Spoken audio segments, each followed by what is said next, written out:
6 people lie dead in a farmhouse in Bavaria. Their bodies are concealed under hay, covered by doors, or left in their beds. This is not a sudden explosion of violence that ended as quickly as it began. This is Hinterkaifeck. And the most disturbing detail in this dossier isn't the weapon, a mattock found hidden in the floorboards. It isn't the brutality of the injuries, it is the timeline. Forensic evidence and witness testimony confirm that after the family was slaughtered, the killer did not flee. They stayed. They fed the cattle. They cooked meals in the kitchen.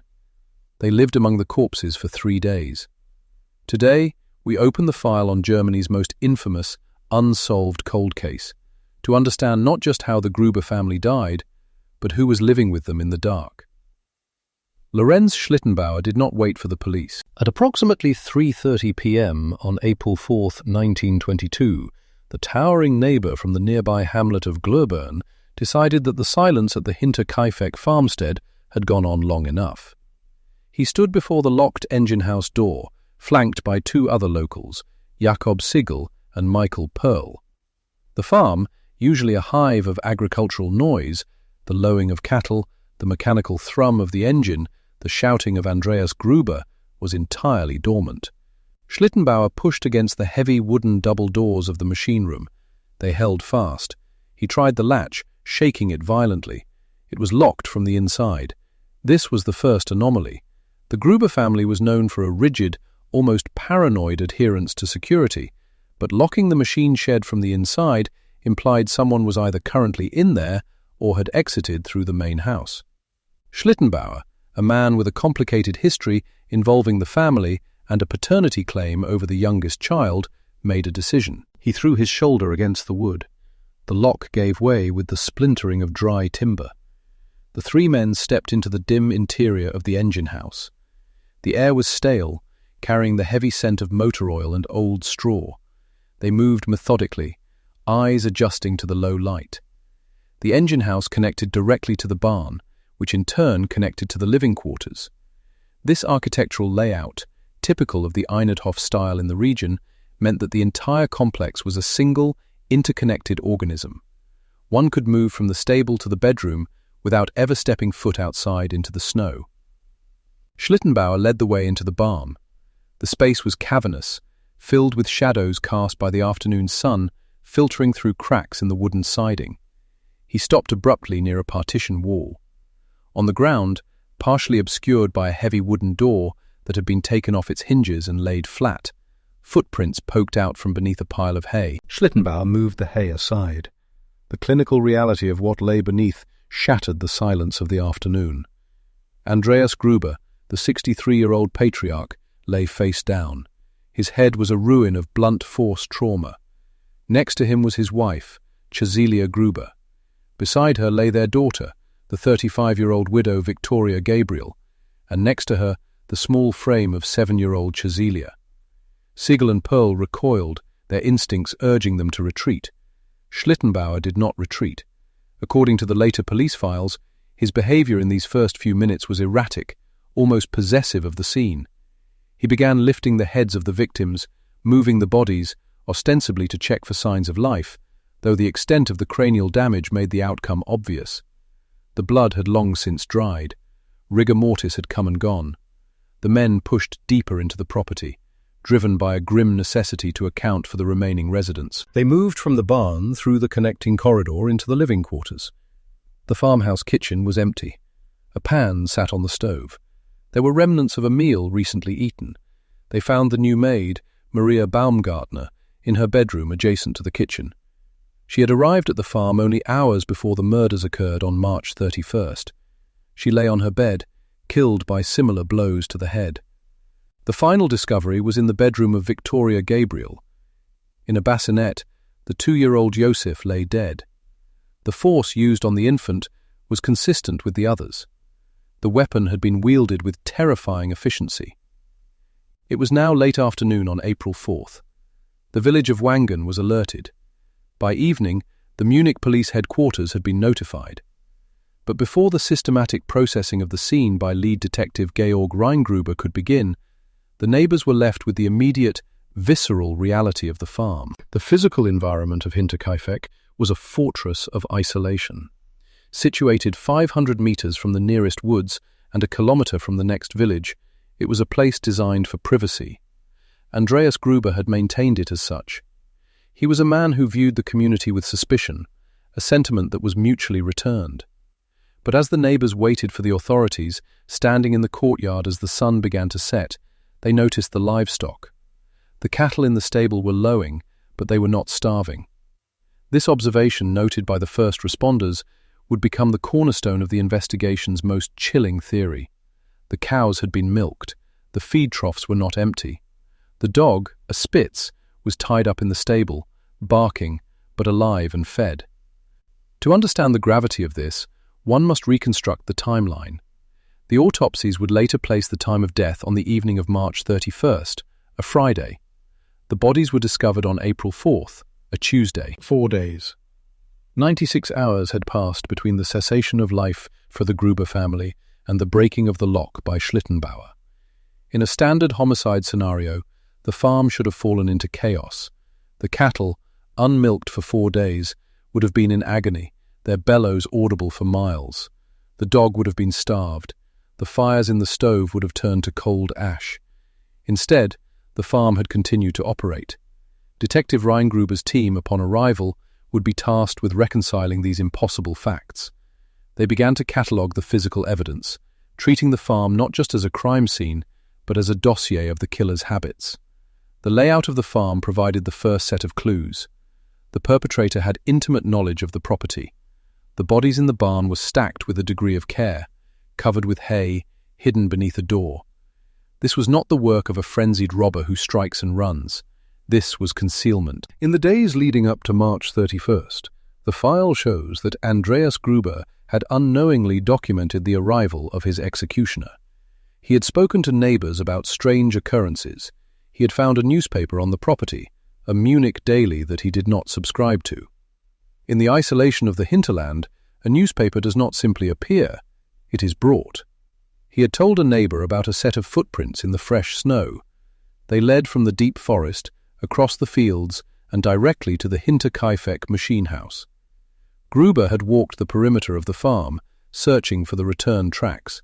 He never found them. The footprints went in, but they never came out. Keys had gone missing from the desk in the living room. The lock on the engine house, the same one Schlittenbauer would later find broken, had shown signs of tampering days before the attack, scratch marks on the metal. Gruber, a man who ruled his family with an iron fist and kept a loaded rifle at hand, had been living with an intruder for days before the attack.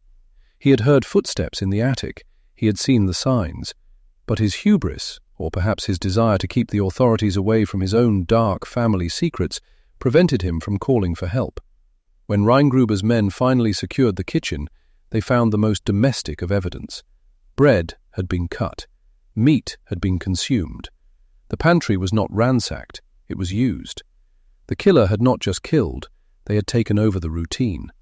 As the police photographers set up their heavy tripods to document the horror in the barn, a disturbing picture of the weekend emerged. On Saturday, April 1st, a day after the family was dead, 2 coffee sellers, Hans and Eduard Shirovsky, had arrived at the farm to take an order. They knocked on the window. No one answered. But they noted that the gate to the machine house was open. They waited for an hour, sensing a presence before leaving. On Sunday, the local carpenter, Michael Plockel, passed the farm. He saw smoke rising from the chimney.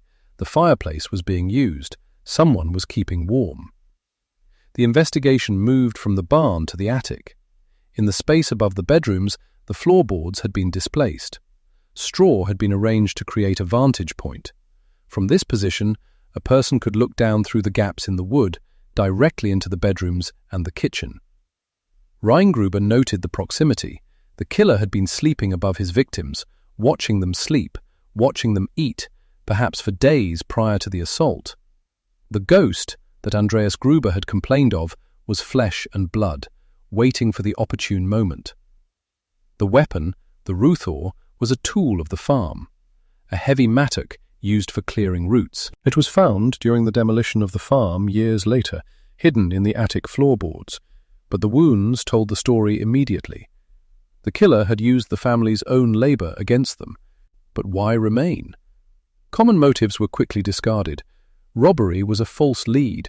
Large sums of cash were found in the house, untouched in drawers. If this were a robbery, the thief would have taken the money and fled. They would not have stayed to feed the cows. The theory of a quote one was floated. Victoria Gabriel's husband was reported killed in the trenches of the First World War, but his body was never recovered. Had he returned, a shell-shocked soldier finding his wife with a child that wasn't his? The brutality suggested a crime of passion, a personal vendetta. But a soldier returning from the front would not hide in an attic.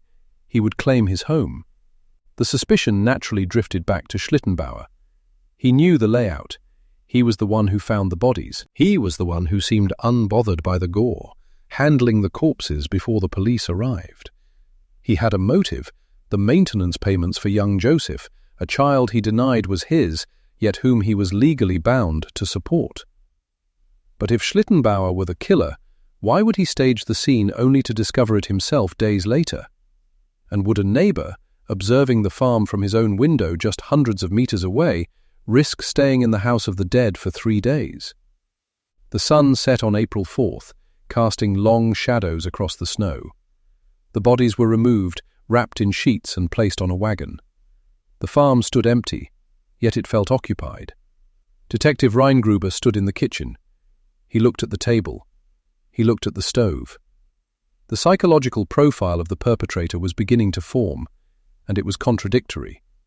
Violent enough to shatter 6 skulls, calculated enough to hide the bodies, patient enough to wait in an attic, and domestic enough to milk the cows. The killer had assumed the role of the patriarch. With Andreas dead, the intruder became the master of the house. They did not flee the scene of the crime because, for 3 days, the crime scene had become their home. They slept in the beds. They ate the food. They tended the animals. As the police sealed the doors, a terrifying realization settled over the investigation team. The killer hadn't just been trapped there by a snowstorm or necessity.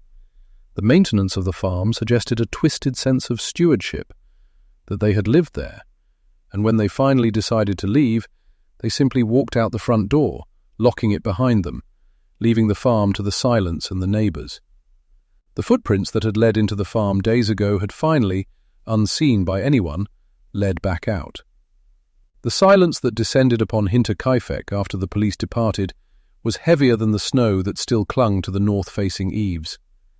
It was a silence not merely of absence but of cessation, a sudden, violent stop to the rhythm of agrarian life that had pulsed there for generations. The livestock had been led away, their lowing fading down the dirt track toward neighboring barns, leaving the courtyard to the crows. The wind, whistling through the gaps in the timber siding where the killer had once peered in, now found no warm bodies to chill, only the cold, hard reality of blood-soaked straw and the lingering, metallic scent of iron and decay. Detective Inspector Georg Gruber did not leave immediately. Though the bodies were gone, the weight of the enigma pinned him to the locale. He established a temporary command post in the nearby village, but his mind remained in that isolated homestead. He found himself obsessing over the logistics of the stay. 3 days. The killer had lived with the corpses for 3 days. This fact gnawed at the foundational logic of criminal behavior Gruber had spent a career constructing. Fugitives ran, madmen rampaged and burned. But this was a macabre domesticity. The investigation officially fractured into a dozen different vectors, each more frustrating than the last. The police, desperate for a lead in the absence of forensic science that would not be invented for decades, turned the farm inside out. They sifted through the feed in the barn, pried up floorboards in the living quarters, and dismantled the stove where Casilia Gabriel had cooked her last meal. They were looking for the weapon, the tool that had delivered such catastrophic trauma, but the farm yielded nothing but dust, and the mundane artifacts of a peasant life abruptly ended. The mattock, the Kreuzhacker, was missing, or at least it was hiding in plain sight, indistinguishable from the other tools of the trade scattered about the property. Then came the autopsies.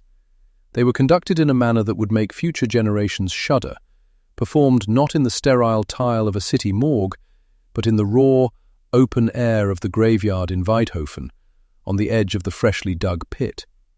Court physician Dr. Johann Baptist Aumüller was tasked with the grim duty. The wind was biting, carrying the scent of thawing earth as he laid out his instruments on a makeshift wooden table. Gruber watched, his collar turned up against the chill, as the doctor began his work. The medical findings were a litany of horrors that painted a vivid, agonizing picture of the final moments in the barn. Andreas Gruber, the old tyrant of the farm, had been struck down with a force that suggested immense rage, his face obliterated. Victoria, his daughter, showed signs of strangulation, in addition to the blunt force trauma, a detail that suggested a personal, intimate struggle before the final blow. But it was the examination of young Kazelia, the 7-year-old, that broke the composure of the hardened men standing vigil.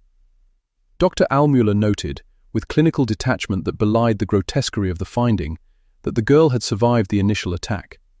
Lying in the straw next to her dead mother and grandparents, amidst the dark and the cold, she had lived for several hours. In her agony and terror, she had torn handfuls of hair from her own head. The bald patches were stark against her scalp, a testament to a lonely, excruciating death that haunted Gruber's dreams for months. It shifted the narrative from a quick execution to a prolonged torture, whether intentional or consequential. And then, the final indignity. Because the murder weapon was unknown and the motive so opaque, the Munich strictly ordered that the heads of the victims be severed from their bodies. They were to be transported to the city for further examination by clairvoyants, a desperate, almost medieval grasp for answers in a case that defied logic. The sight of the headless corpses being lowered into the consecrated ground of the Weidhofen cemetery caused a ripple of revulsion through the crowd of onlookers. Thousands had gathered, drawn by morbid curiosity and genuine fear, to watch the interment. The graves were dug, the prayers were spoken, but the coffins contained incomplete remains. The skulls of the Grubers and Gabriels were packed into crates, rattling on the back of a truck bound for Munich, destined to sit on shelves, stared at by mystics who would divine nothing but confusion. Back in the villages of Gruber and Kaifeck and Weidhofen, the atmosphere curdled. Paranoia replaced pity. If the killer had stayed for days, he could still be watching. He could be one of them. The quote, too, that passing gypsies or Bolshevik agitators were responsible, was the comforting lie the villagers told themselves to sleep at night. It externalized the evil. It made the monster a stranger. But the details Gruber kept unearthing pointed inward. The dog, the Spitz dog which had been tethered in the barn, was found alive. It had been kicked, perhaps, injured slightly, but it had not been killed. More importantly, when the police tested the dog's reaction to various suspects, it reacted with vicious barking towards strangers. But towards certain locals, it whimpered or wagged its tail. The killer had managed the dog. The killer had milked the cows. The killer knew where the bread was kept. Schlittenbauer remained the vortex of the suspicion. His behavior in the days following the discovery was erratic, fueled by the whispers that he was the butcher of Hinterkaifeck. He filed lawsuits for slander against anyone who dared speak his name in connection with the crime, yet his own actions drew the spotlight back to him repeatedly. He spoke too much. He knew too much. He speculated on details of the crime scene that the police had not released. In the tavern, the Gasthaus, men would fall silent when Schlittenbauer entered. They watched his hands, large, capable hands, wrapping around a stein of beer, wondering if those same hands had swung the mattock. They remembered the paternity dispute. They remembered the incest rumors surrounding Andreas and Victoria. They remembered that Schlittenbauer had wanted to marry Victoria to legitimize the farm and the child, but had been blocked by the domineering old man. Was it a crime of thwarted ambition? A removal of obstacles? But Gruber, sitting in his smoke-filled office, stared at the timeline. Schlittenbauer had a family. He had a wife. He had a routine. Could a man leave his own bed in the middle of the night, slaughter 6 people, and then return to his life as if nothing had happened? and then go back. Go back to feed the cows. It required a dissociation of mind that was terrifying to contemplate. The detective began to look wider. He looked at the political turmoil of 1922 Germany. The country was a powder keg. The currency was collapsing. The humiliation of the Great War still fresh. Right-wing paramilitary groups, the Freikorps, were roaming the countryside, hiding caches of weapons in barns and forests. Hinterkaifeck was isolated, a perfect depot for illicit arms. Had Andreas Gruber been involved in something far larger than farming? Was he hiding weapons? Had he been silenced because he threatened to talk, or because he demanded more money? Gruber chased the Quote 3 lead. He investigated reports of strange men in military coats seen near the forest's edge. He looked into the Quote 4 known criminals with paramilitary ties. He questioned former farmhands who spoke of Andreas Gruber's hidden wealth, the gold coins he allegedly kept in a safe or buried in the yard. But every lead hit the same wall, the 3 days. Why would political assassins stay to milk cows? Why would greedy robbers leave a fortune in cash untouched in the drawer, yet eat the bread and meat in the pantry? The duality of the crime, the extreme violence combined with the bizarre domestic care, suggested a killer who felt a sense of ownership over the farm. As spring turned to summer, the farmstead of Hinterkaifeck became a scar on the landscape. It stood empty, the windows like hollow eyes staring out across the Danube moss. The weeds grew high in the courtyard, choking the path where the mailman had once cycled. Locals avoided the road that passed it. They crossed themselves when the wind blew from that direction. It was said that lights were seen in the attic windows at night, long after the electricity had been cut. It was said that the cattle, before they were sold off, would scream in the night. The investigation dragged on, a slow attrition of hope. Gruber was replaced, then reinstated, then replaced again. Over 100 suspects were questioned. Skulls of other dead men were dug up in nearby districts to compare with the wounds, a grotesque science that yielded nothing.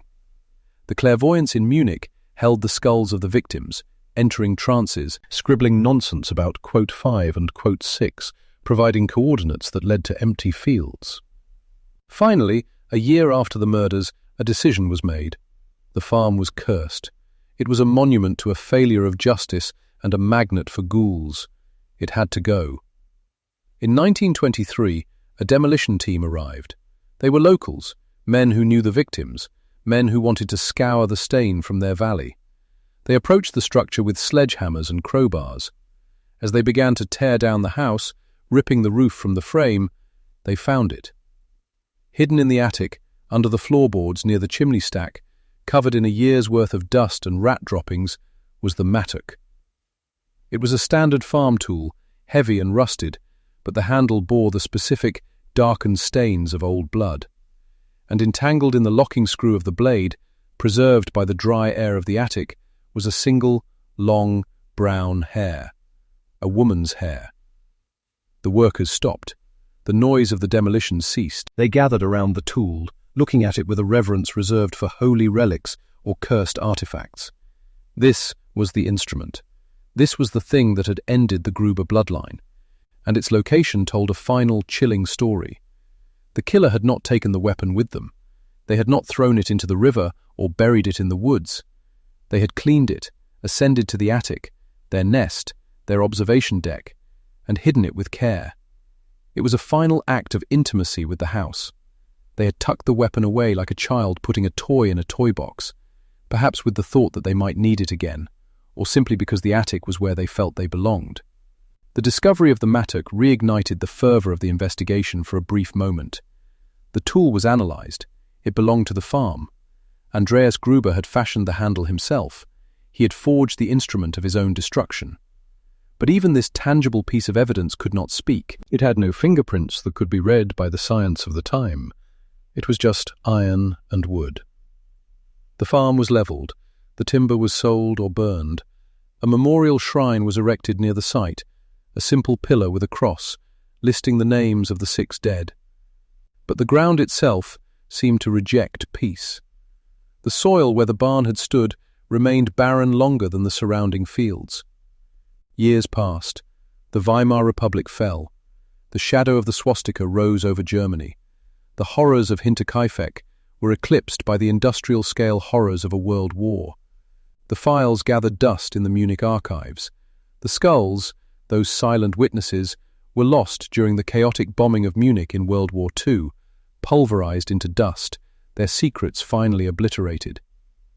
Yet, in the taverns of Bavaria, the story did not die. It mutated. It became folklore. Old men would tell the story of the maid, Maria Baumgartner. She had arrived at the farm only hours before her death. She had unpacked her bags, perhaps feeling a sense of trepidation at the gloomy atmosphere of the house, the strange tension between Andreas and his daughter. She had prepared for bed, her first night in a new job. She never saw the sunrise. Her tragedy was one of sheer, brutal bad luck, a walk-on role in a tragedy that had been festering for years. And they spoke of the footsteps in the snow, the detail that had started it all. Andreas Gruber had told his neighbors, days before he died, that he had seen tracks leading from the forest to the farm, but none leading back. He had heard footsteps in the attic. He had found a newspaper from Munich that he hadn't bought. The killer had been living with them long before the murder. This was the realization that kept the legend alive. The haunting wasn't supernatural, it was physical. The killer had been a guest in the attic. He had listened to their arguments, smelled their cooking, watched them sleep. He had been a silent member of the family, waiting for the moment when the tension would break. Did he hate them? Or did he want to be them? The stewardship of the cattle suggested the latter. The killer didn't just want them dead, he wanted their life. For 3 days he played the role of the farmer. He sat at the head of the table, he stoked the fire, he ruled his kingdom of corpses. In the decades that followed, deathbed confessions surfaced. A woman claimed her father had come home that night with blood on his clothes. A man claimed his brother, a soldier believed dead, had returned and done the deed. But the police could never verify them. The generation that knew the truth took it to the grave, leaving only the shrine and the silence.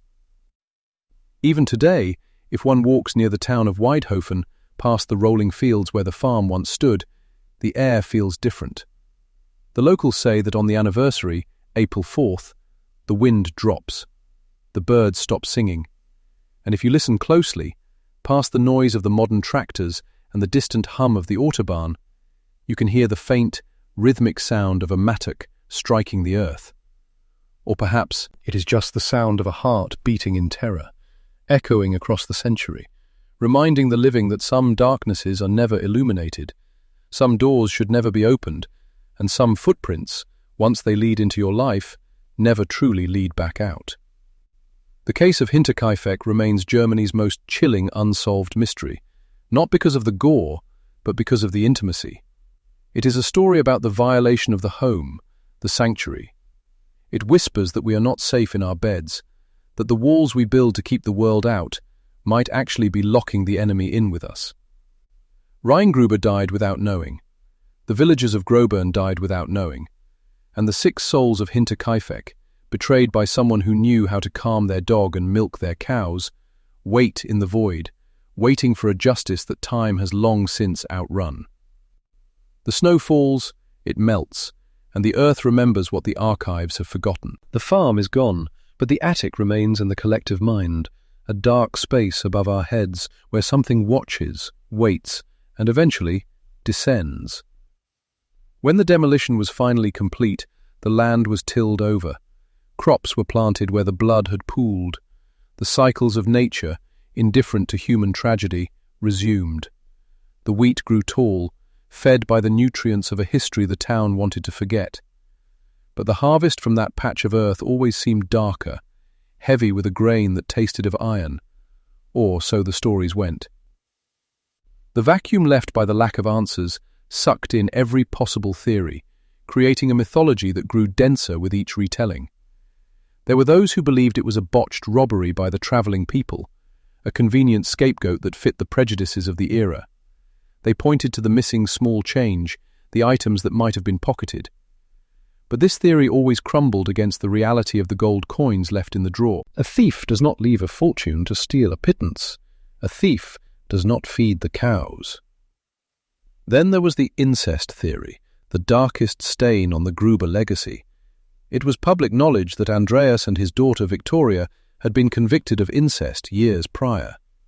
Young Josef was rumoured to be the product of this union, not the son of the missing soldier Gabriel, nor the neighbour Schlittenbauer. If this were true, did the killer strike to cleanse the moral rot?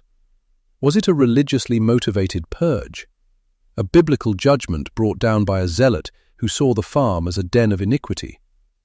The posing of the bodies, stacked, covered, had a ritualistic air to some, a covering of shame.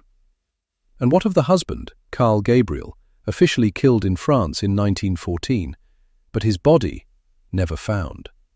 It was a common enough story in the chaos of the Great War, but in the context of Hinterkaifeck, it became a ghost story. A soldier, broken by the trenches, wandering Europe, returning home to find his wife with another man's child, his father-in-law a tyrant, his home a place of sin.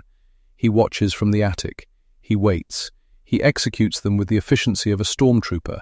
Then, unable to leave the only place he knows, he lingers.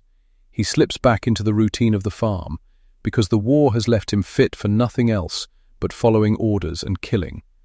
But who gave the orders? The voices in his head? The demons of Arras and the Somme? This theory held a tragic romance that appealed to the playwrights and novelists who would later tackle the subject. It turned the monster into a victim, the slaughter into a twisted act of reclamation. But Gruber had checked the military records. Karl Gabriel was dead. His comrades had seen him fall. Unless a man can rise from the mud of a French battlefield and walk back to Bavaria, it was impossible. Yet impossibilities were the bricks and mortar of Hinterkaifeck. As the 1920s roared and then collapsed into the Depression, the file on Hinterkaifeck grew thick, a chaotic tome of denunciations. Neighbours turned on neighbours. Anonymous letters flooded the police station in Munich. One would say.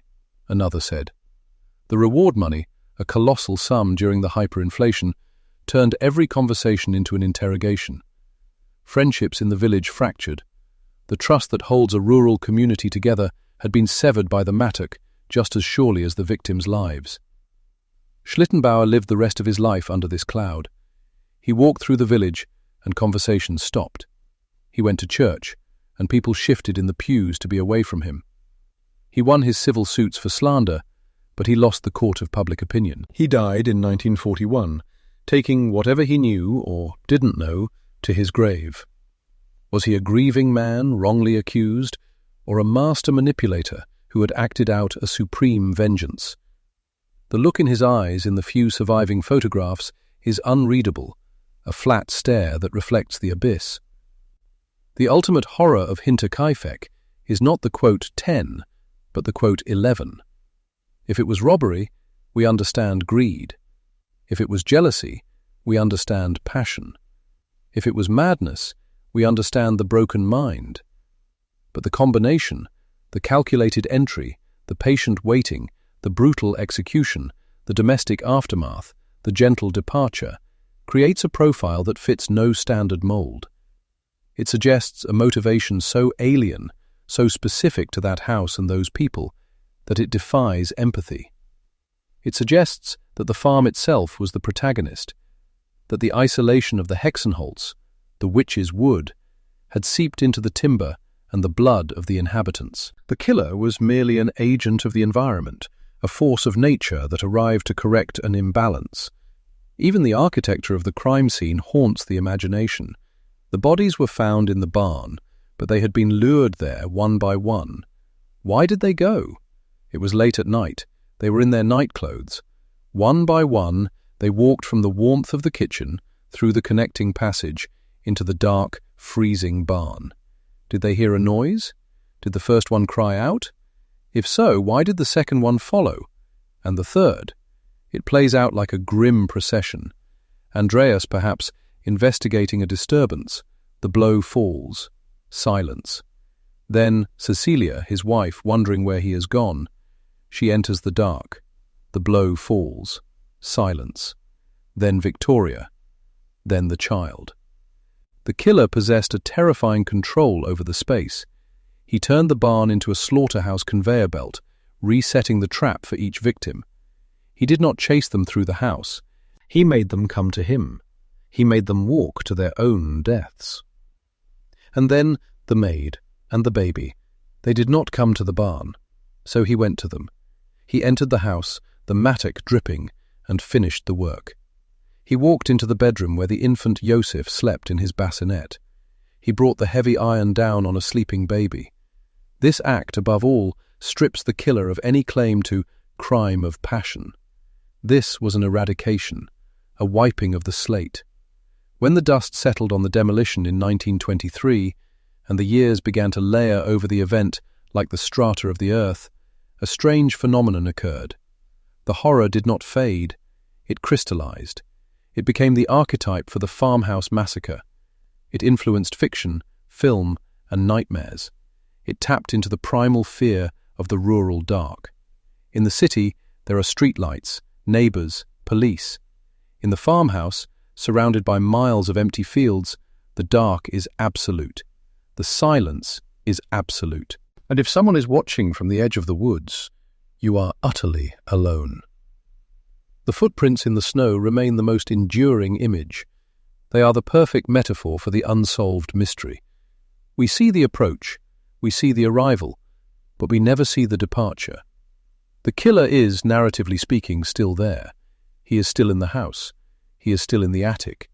He is frozen in that moment of time, suspended in the amber of history, forever watching the family go about their doom, forever waiting to descend. Investigators in the modern era, armed with DNA profiling and behavioral science, have revisited the case files. Students at the police academy in Fürstenfeldbruck famously analyzed the case in 2007. They used modern profiling techniques to narrow down the suspect list. They concluded that the probability pointed overwhelmingly to one specific individual. They knew who did it. But they chose not to release the name. They cited respect for the living descendants of the suspect, a strange mercy nearly a century later. Or perhaps they realized that naming the ghost would not exorcise it. The truth was banal. It was likely a neighbor, a family member, a known quantity. But the legend of Hinterkaifeck requires a phantom. It requires a nameless, faceless boogeyman who emerges from the snow, destroys, and vanishes. To name him is to reduce him. To name him is to make him a man. And the deeds at Hinterkaifeck feel like the work of something else. So the name remains sealed in a report, just as the bodies were sealed in the earth. The mystery is preserved. The story of Hinterkaifeck is a loop. It begins with the footsteps leading in, and it ends with the footsteps leading out. But the space between is infinite. It is a story of a house that held its breath. It is a story of a dog that didn't bark at the devil. It is a story of a maid who walked into a grave. As you read this, imagine the Bavarian wind in April. It is cold, damp, smelling of thaw. Imagine the isolation of a farm before telephones, before cars were common. Imagine the sun going down, the shadows stretching across the courtyard.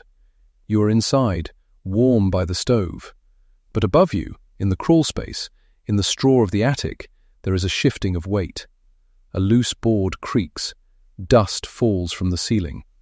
You tell yourself it is the wind. You tell yourself it is a rat. You tell yourself that the footprints you saw yesterday were just a trick of the light. But deep down, in the reptilian part of your brain that remembers when we were prey, you know the truth. You are not alone. You have never been alone. And the man in the attic has been waiting for you to fall asleep. The legacy of Hinterkaifeck is not just a cold case. It is a permanent scar on the psyche of a region. It serves as a grim reminder of the fragility of order. We construct our lives around routines, milking the cows, feeding the children, locking the doors, believing these rituals protect us. But the killer of Hinterkaifeck performed these same rituals. He mocked them. He wore the skin of the farmer, while the farmer lay rotting in the straw. He showed us that the routines can be mimicked by the monsters, that the wolf can not only wear sheep's clothing, but can tend the flock better than the shepherd. And when he was done, when the game bored him, or when the supplies ran low, he simply opened the door. He stepped out into the crisp spring air. He locked the door behind him, a final act of twisted courtesy. He walked past the silent barn, past the well, onto the track, and he walked away, his footprints mixing with the mud of the thaw, disappearing into the chaotic tapestry of a Germany that was hurting, broken, and blind to the evil growing in its own soil. He walked away, and the silence rushed back in, filling the house, filling the barn, filling the years, until it became deafening. Inspector Georg Reingruber arrived at the Kaifeck farm shortly after noon on April 4th, 1922. He stepped out of the police vehicle and into a scene that was already compromised. The yard was not empty. Dozens of locals, drawn by the macabre news spreading through the marketplaces of Wangen and Schrobenhausen, trampled the mud of the courtyard. They pressed against the police cordon, their boots grinding potential evidence into the slush. Reingruber, a seasoned investigator from the Munich police headquarters, watched them with disdain. He knew immediately that the timeline of the crime scene had been contaminated. He pushed through the crowd, signaling his men to widen the perimeter. His first action was not to look at the bodies, but to look at the ground. He searched for the tracks described in the initial telegrams, footprints leading from the forest to the house, but never returning. But the thaw and the onlookers had done their work. The mud was a churned mess of curiosity and negligence. The specific narrative written in the soil by the perpetrator was gone, erased by the boots of neighbors who had come to gawk. Reingruber entered the barn. The air inside was still cold, holding the metallic scent of old blood and the earthy smell of livestock. The animals were restless in their stalls, lowing softly. Reingruber noted their condition. They were not emaciated. They were not dehydrated. Someone had tended to them recently. He approached the corner of the feed room, where the initial discovery had been made. The local police had left the bodies as they were found, piled like refuse. Reingruber signaled for the photographer. The flash powder ignited with a hiss and a pop, momentarily bathing the grim tableau in harsh white light. Andreas Gruber lay at the bottom. His wife, Cecilia, was draped across him. Their daughter, Victoria Gabriel, lay across her mother. Little Cecilia, only 7 years old, lay atop the pile. They had been struck down one by one, lured to this spot, and then covered. Reingruber crouched low. He noted the covering, a door taken from its hinges and a pile of hay. This was not the act of a frantic robber fleeing into the night. This was an act of concealment. It suggested time. It suggested a desire to hide the horror, perhaps even a twisted form of remorse, or simply a practical need to walk through the barn without seeing the carnage. The weapon was recovered from the feed, buried beneath the hay. It was a mattock, a heavy tool used for digging roots. Reingruber examined the head of the tool. It was caked in dried blood and hair. A screw protruded from the handle, a detail that would later match the distinct wounds found on the skulls of the victims. The killer had not brought a weapon. He had used the tools of the farm against the farmers. The efficiency was brutal. Reingruber stood up and turned to the local officer. He asked for the man who had found the bodies. Lorenz Schlittenbauer stepped forward. He was a neighbor, a man of standing in the community, but his demeanor was agitated. He held his hat in his hands, his knuckles white. Reingruber studied him. In the world of homicide investigation, the person who discovers the body is always the first suspect. Schlittenbauer made himself an easy target. Reingruber began the questioning right there in the barn, just meters from the corpses. He asked Schlittenbauer to recount the discovery. Schlittenbauer spoke quickly, his voice rising in pitch. He explained that he had come to check on the Grubers because they had not been seen for days. The mail carrier had noted uncollected post.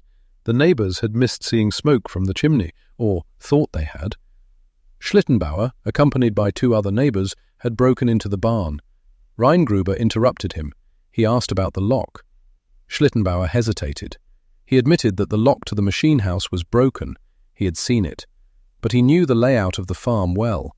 Too well, Reingruber thought. The detective pressed on a specific detail. The bodies had been disturbed before the police arrived. The pile had been shifted. Schlittenbauer nodded, sweat visible on his brow despite the chill.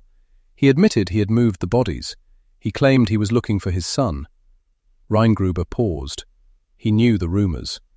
The youngest victim, 2-year-old Josef, was dead in the house, in his bassinet. The boy was illegitimate. Victoria Gabriel was a widow, her husband lost in the Great War. The paternity of little Josef was a matter of public scandal and private court battles. Schlittenbauer was widely believed to be the father, a claim he had contested and then settled. Gruber asked why a man would disturb a massacre to look for a child he had been reluctant to claim. Schlittenbauer's answer was emotional, bordering on hysterical. He claimed a father's instinct. He claimed he wanted to save the boy if he was still alive. But Gruber noted the contradiction. If Schlittenbauer had been the killer, moving the bodies to ensure they were dead or to retrieve something incriminating made sense. If he was an innocent neighbor, the shock should have repelled him. Instead, Schlittenbauer had engaged with the scene. He had touched the dead. The detective dismissed Schlittenbauer for the moment, but ordered him not to leave the vicinity. Gruber moved from the barn into the farmhouse connecting passage. He needed to understand the victims. A crime is rarely a random intersection of actors. It is a collision of histories. Andreas Gruber, the patriarch, was 63. The profile Gruber built from witness statements was that of a tyrant. Gruber was a man who beat his wife and controlled his daughter. He was wealthy but miserly, hoarding paper marks and gold while the farm fell into disrepair. He had few friends. The village of Kaifeck did not mourn him. They were merely shocked by the manner of his exit. But there was a darker shadow over Andreas. Years prior, he and his daughter Victoria had been imprisoned for incest. It was a stain that never washed out. The isolation of Hinterkaifeck was not just geographical, it was social. They were pariahs. This isolation was a critical factor. It meant that when the family disappeared from the village routine, missing church, missing the market, no one rushed to check on them. Their absence was almost a relief to the neighbors. Gruber entered the kitchen. It was tidy. There were pans on the stove. On the table he found the remnants of a meal, a loaf of bread, cut, some dried meat. He moved to the bedroom. It was here that the true horror of the timeline began to crystallize. The maid, Maria Baumgartner, had been killed in her bed. She had arrived at the farm only hours before the murders. It was her first day. She had unpacked her trunk, unaware she was moving into a slaughterhouse.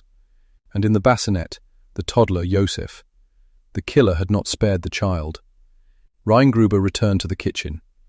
He sat at the table staring at the bread. He called for the medical officer. He needed an estimate on the time of death. The initial assessment placed the murders on the evening of Friday, March 31st. Today was April 4th. Gruber did the math. 4 days. He looked at the bread again. It was not stale enough to have been sitting cut for 4 days. He looked at the stove. There was ash that seemed recent. He went back out to the barn and checked the cattle feed. It was fresh.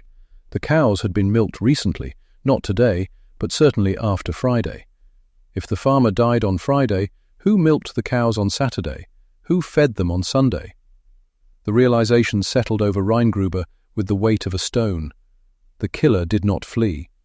After bludgeoning 6 people to death, the perpetrator did not run into the woods, driven by adrenaline or panic.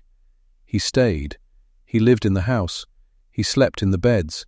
He went into the kitchen and cut himself a slice of bread. He went out to the barn, stepped over the bodies of the people he had killed, and fed their livestock. This behavior defied the standard criminal profiles of 1922. Murders were usually crimes of passion, hot, fast, and followed by immediate flight, or crimes of robbery, followed by a quick exit. This was something else. This was a claim of ownership. 85 years later, in 2007, students at the Bavarian Police Academy would re-examine this case using modern profiling techniques. They would conclude that this behavior, the post-offense stay, strongly indicated a personal relationship with the victims. It suggested that the killer felt comfortable in the environment. It wasn't a stranger invading a home. It was someone taking possession of a space they felt entitled to. The modern profilers would align their sights on a suspect that Gruber was already circling, but they had the benefit of behavioral science that Gruber had to invent on the fly. Back in 1922, Gruber had to rely on physical evidence. He ordered a thorough search of the attic. His men reported back quickly. They found a crawl space above the garage and the bedrooms. The floorboards were covered in straw. In the straw, there were indentations. Someone had been lying there, not for an hour, but for days. They found 2 distinct piles of straw, arranged to dampen sound. They found holes bored into the floorboards, looking down into the bedrooms and the kitchen. Gruber climbed up to look for himself. He peered through one of the holes. He could see the kitchen table clearly. The narrative shifted again. This wasn't just about a killer staying after the murder. This was about a killer waiting before the murder. The testimony of the former maid, who had quit 6 months prior, came back to him. She had left because she believed the house was haunted. She heard footsteps in the attic. She heard voices. Gruber himself had told neighbors about strange occurrences in the days leading up to the attack. He had found a newspaper on the property that he had not bought, a Munich paper. He had found fresh footprints in the snow leading to the house, but none leading away. He had lost a set of keys. Gruber had told these things to neighbors, but he had never called the police. His arrogance and his distrust of authority had sealed his fate. He had checked the doors, locked the gates, and assumed he was safe. But the enemy was already inside, watching him through the ceiling, waiting for the family to gather in the barn. Gruber climbed down from the attic, dusting the straw from his coat. The vagrant theory began to dissolve. A vagrant wanders. A vagrant steals and runs. A vagrant does not live in a crawl space for days, observing the family routine, only to strike and then continue the routine himself. The travelling mechanics theory was also circulating. There had been reports of itinerant workers in the area, men fixing engines and threshers. Gruber noted it, but it didn't fit. Mechanics wanted payment. They didn't want to milk cows. And then there was the ghost of Carl Gabriel, the husband of Victoria. He was reported killed in France in 1914. His body had never been recovered, but his identification tag had been found. Yet, in the chaos of post-war Germany, men returned from the dead all the time. Prisoners of war trickled back years late. Men with amnesia resurfaced. Could Carl have returned, seen his wife with a jagged family situation and an illegitimate child, and snapped? Gruber considered it. It would explain the comfort in the house. It would explain the rage. But it was speculative. He needed hard facts. He needed the motive. If it wasn't passion alone, it had to be greed. The Grubers were known to be cash-rich.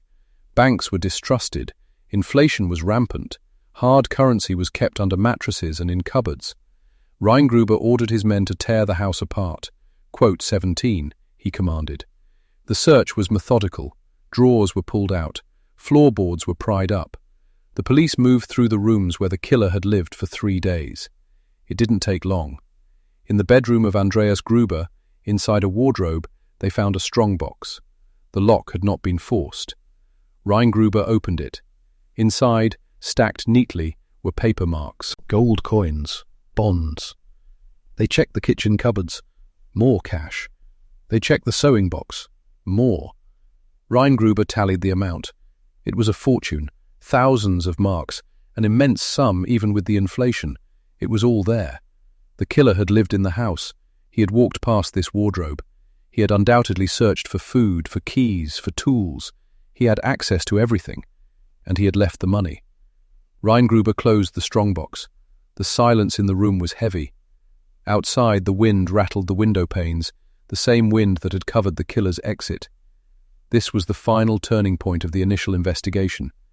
The exclusion of robbery as a motive stripped away the comfortable rationale of a crime gone wrong.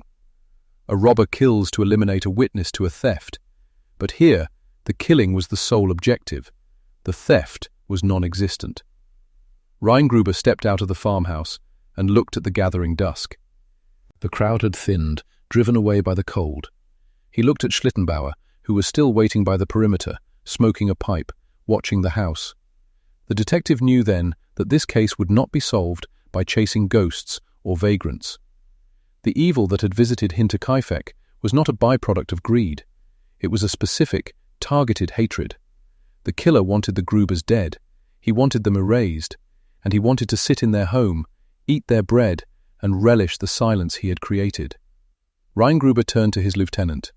"It wasn't a robbery," he said, his voice flat. "The money is all here."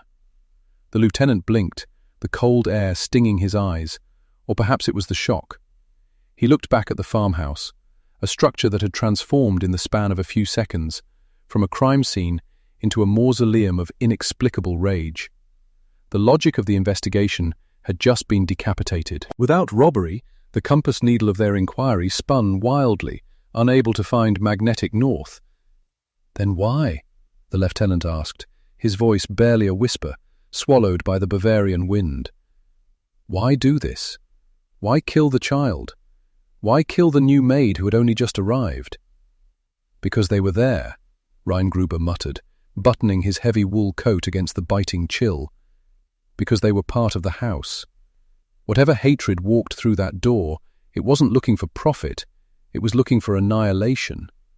It was personal, Noyce. Intensely, violently personal."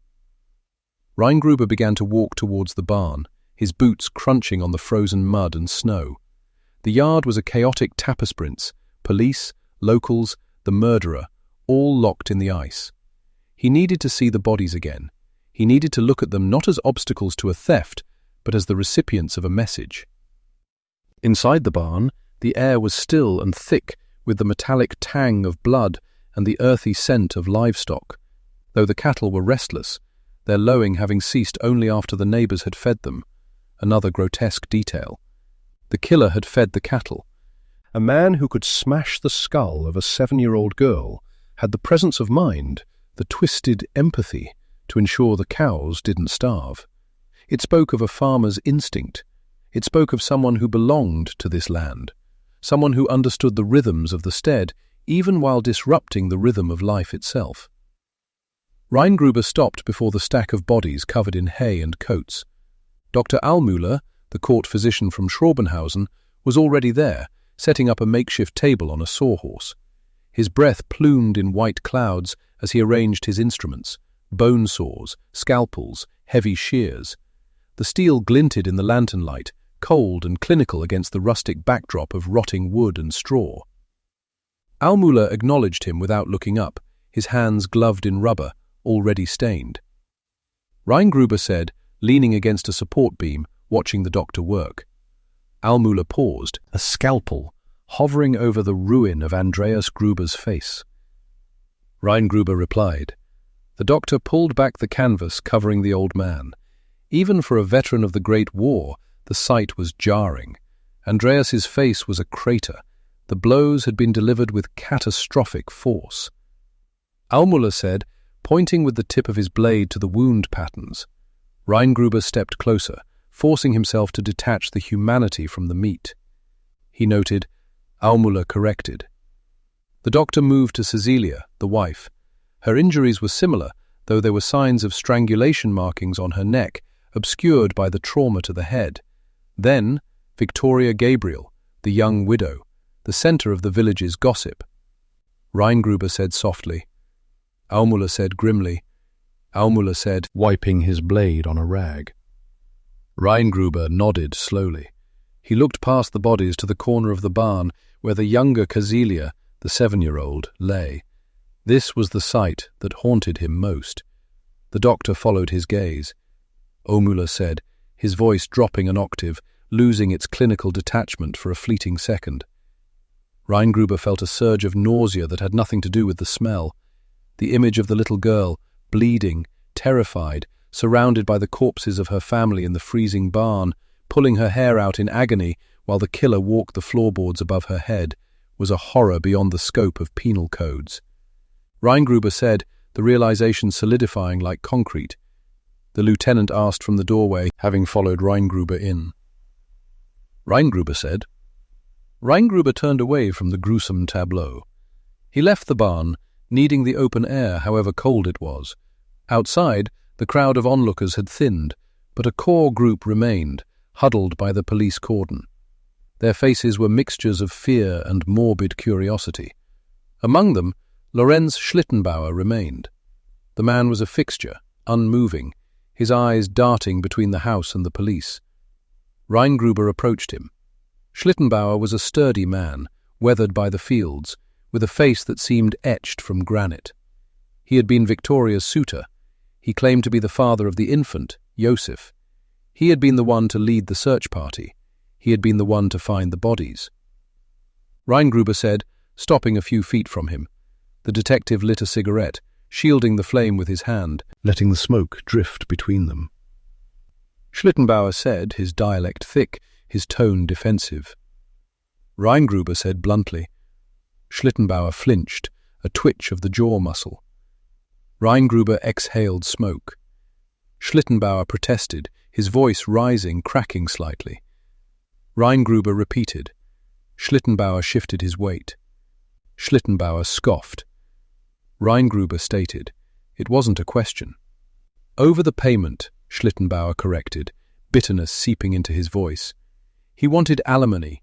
He wanted money for a child he claimed was mine, but everyone whispered, everyone knew what went on in that house. What went on, Lorenz? Gruber pressed, stepping closer. The space between them was charged with the unsaid. Old man Gruber. Schlittenbauer spat on the ground. He was a devil. He took what he wanted, his own flesh and blood. Victoria, she was a victim of him as much as anyone. That baby, little Joseph. Who knows who the father really was? Maybe me. Maybe the old man. Maybe a drifter.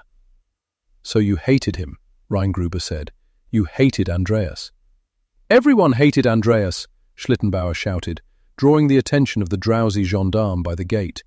He was a miser, a tyrant. He beat his wife. He kept Victoria under his thumb. If he is dead, the world is cleaner for it. And Victoria? Is the world cleaner without her? Schlittenbauer's anger deflated instantly, replaced by a strange, hollow look. I wanted to marry her once, before the war, before everything got complicated. Did you kill them, Lorenz? Gruber asked. The question was quiet, devoid of theatricality. Schlittenbauer looked at the detective, his eyes wide, reflecting the grey sky. No, I did not. If I wanted to kill the old man, I would have done it in the fields, man to man. I wouldn't slaughter a whole family. I wouldn't kill a baby in a pram. But you entered the house alone, Gruber countered. When you found the bodies in the barn, you didn't wait for the others. You unlocked the front door from the inside. You went into the house alone. Why? To check on the boy, Schlittenbauer pleaded. I hoped Joseph was alive. I went to the bedroom. And? And he was there, in the bassinet, cold, his head. Schlittenbauer's hands shook. He clasped them together to steady them. I left. I unlocked the door for the others. Gruber studied the man. Schlittenbauer's grief seemed genuine, but his actions were erratic, distributing the bodies, entering the scene alone, his intimate knowledge of the house layout, his deep-seated grievance against the Grubers. It all fit. But fit was not proof. In the German judicial system, especially in these chaotic times, they needed more than circumstantial suspicion. They needed the weapon. They needed a confession. Or they needed a witness. Don't leave the village, Lorenz, Gruber said finally, tossing his cigarette butt into the snow. We will have more questions. Gruber turned back to the house. He needed to go inside. He needed to go up. The interior of the farmhouse was a jarring contrast to the violence in the barn. The kitchen was tidy. There was bread on the table, now stale. A soup pot sat on the stove, the contents congealed. It was a frozen moment of domesticity. The killer had lived here. He had sat in this chair. He had looked at these walls. Gruber signaled for News to follow him. They moved through the hallway, past the bedroom where little Joseph had been murdered. The blood had soaked through the mattress and pooled on the floor, a dark, rusty stain. Gruber averted his eyes. There was a limit to what the soul could metabolize in one day. They reached the trapdoor leading to the attic. The stairs were steep, wooden, and creaked under Gruber's weight. He drew his pistol, a reflex more than a necessity, and pushed the trapdoor open. The attic was vast, running the length of the house and the attached barn. It was filled with the smell of dry dust, grain and smoked meat. Hams and sausages hung from the rafters, cured and waiting for a winter feast that would never come. "Light!" Gruber commanded. Noose raised a kerosene lantern. The shadows jumped and danced among the clutter. Old furniture, broken tools, piles of old newspapers. "Andreas said he heard footsteps," Gruber whispered. "He said he heard walking in the attic." They moved slowly, checking behind crates and trunks. Near the chimney, where the heat from the stove below would have risen, Gruber found it. A hollow in the hay, a depression where a body had curled up. "Here," Gruber said, kneeling. He touched the hay. It was matted. "Someone slept here," Noyce said, bringing the light closer. "Not just slept, lived." Gruber pointed to the floorboards near the hay. There were remnants of food, crusts of bread, apple cores, brown and shriveled, and something else. Gruber picked up a loose floorboard. Below it, the lath and plaster of the ceiling had been bored through. A small hole, no bigger than a coin. Gruber put his eye to the hole. He could see directly down into the kitchen. He could see the corner of the stove. He could see the table. He was watching them, Gruber said, a chill running down his spine that the attic's draft couldn't account for. Noose looked sick. Gruber noted, sifting through a stack of debris. They moved further towards the section of the attic that sat above the barn. Here, the floor was covered in loose tiles. Gruber noticed a section of the roof tiles had been shifted. He stood on a crate and looked out. The gap in the tiles offered a perfect view of the forest edge and the road leading to the farm. Gruber surmised. He stepped down, the dust swirling around his boots. The meticulousness of it was terrifying. This wasn't a drunken rage. This was a siege, an infiltration. "Inspector!" Noose called out from the far corner. "The tool!" Gruber hurried over. Noose was pointing behind a stack of feed sacks. There, hidden in the shadows, was a mattock. Gruber took a handkerchief from his pocket and carefully lifted the handle.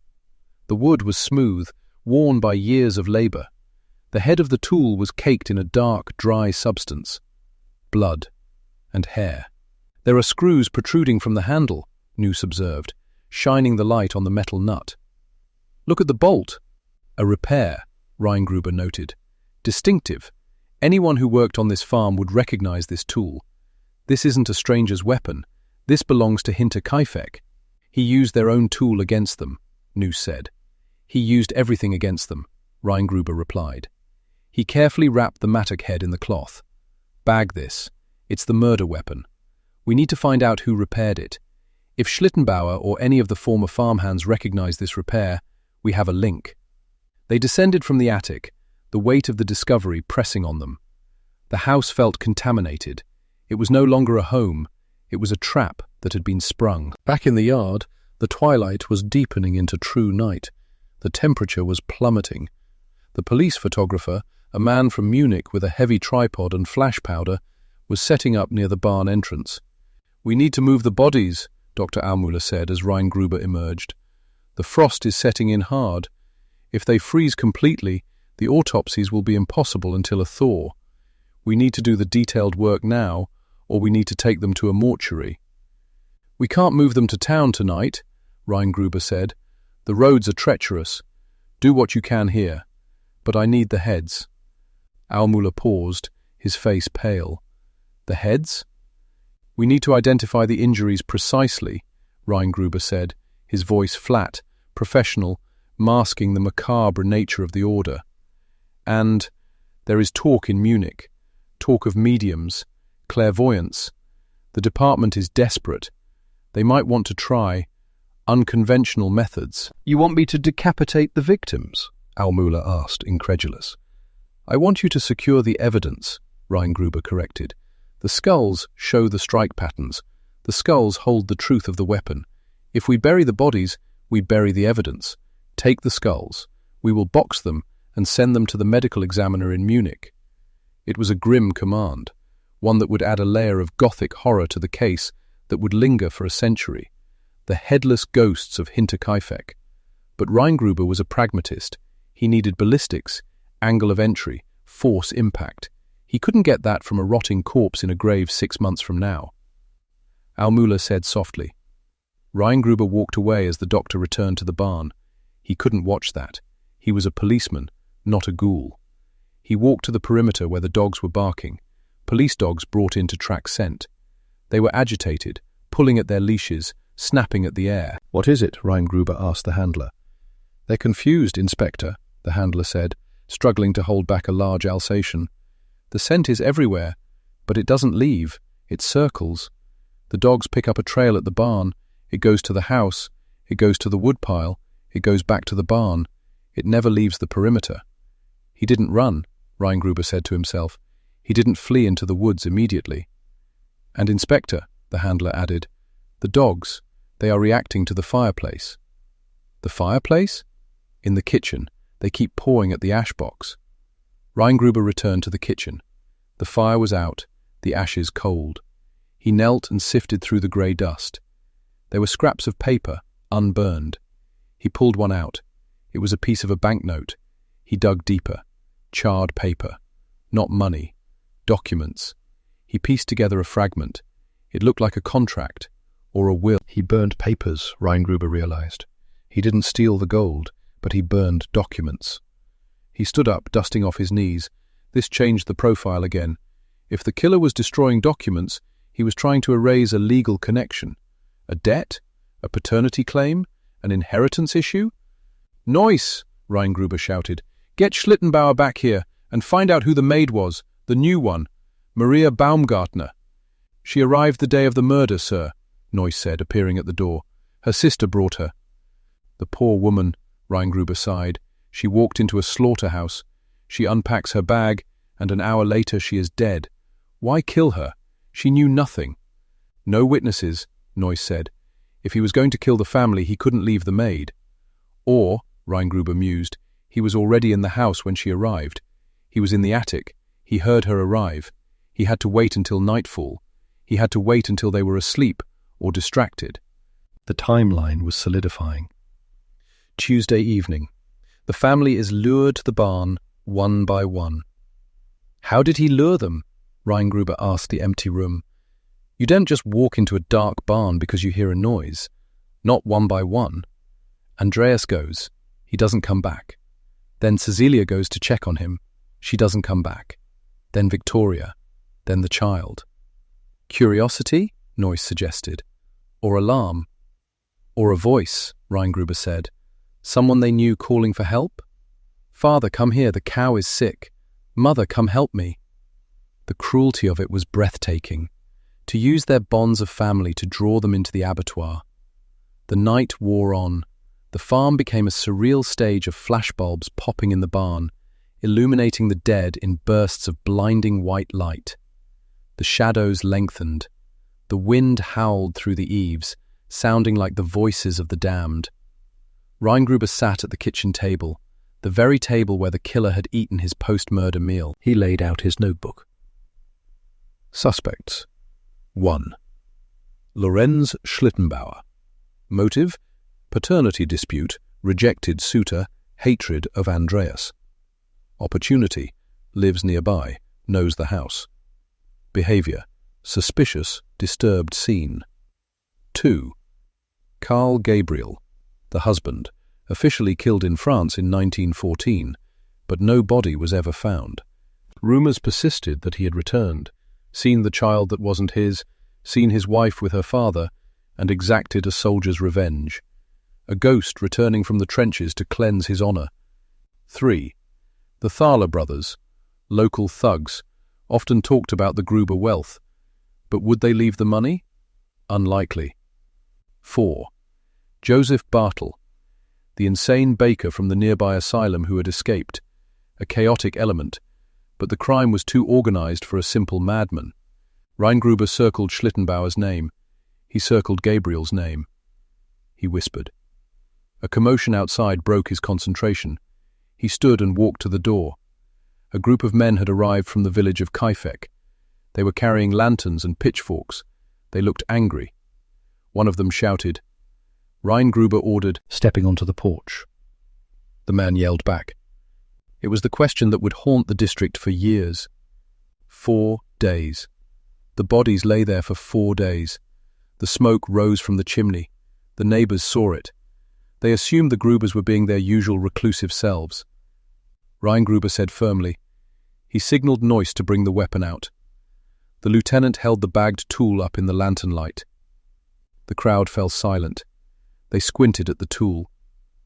A voice said from the back.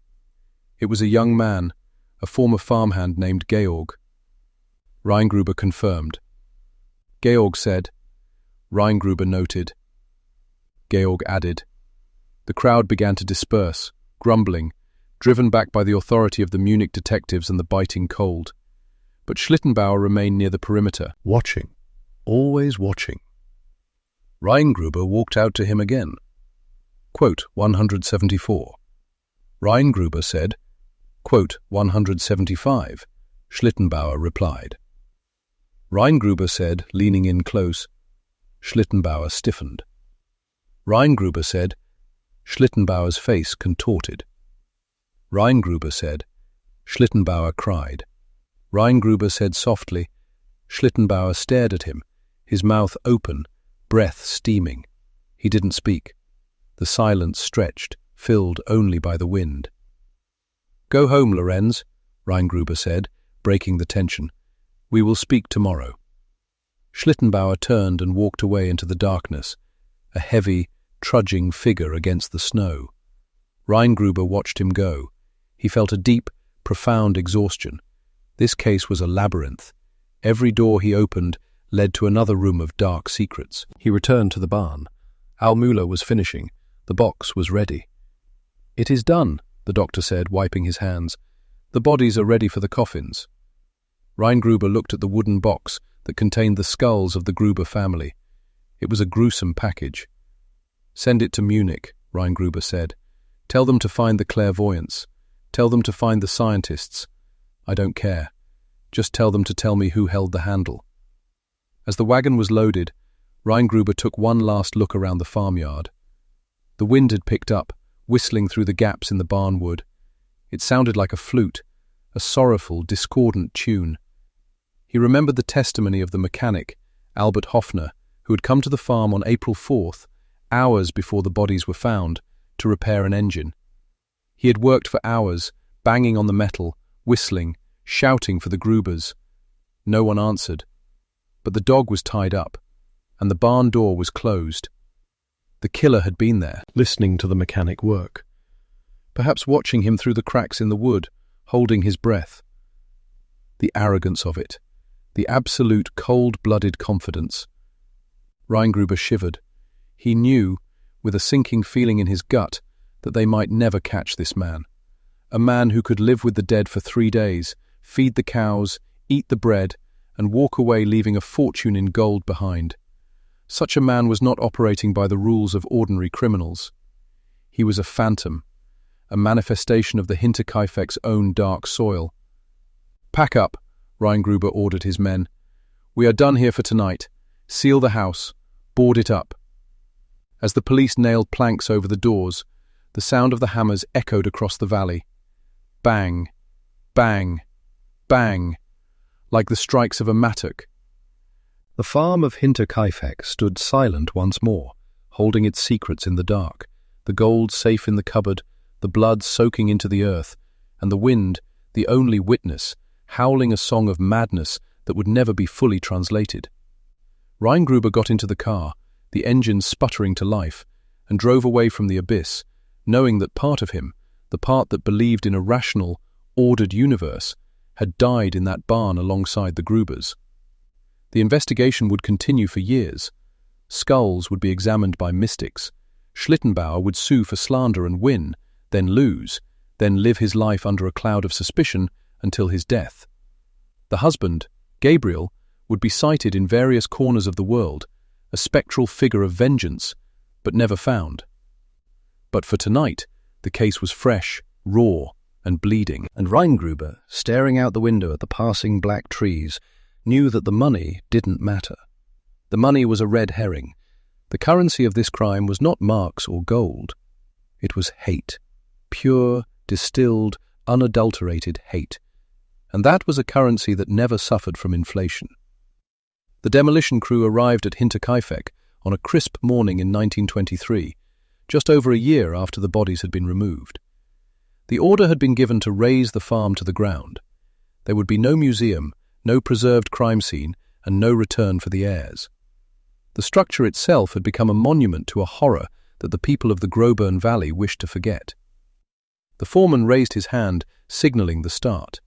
Workmen moved in with sledgehammers and crowbars, attacking the wooden siding of the barn first. The sound was distinct from the carpentry work of the mechanic the year before. This was the sound of unmaking. Boards splintered, roof tiles shattered as they were tossed into the mud.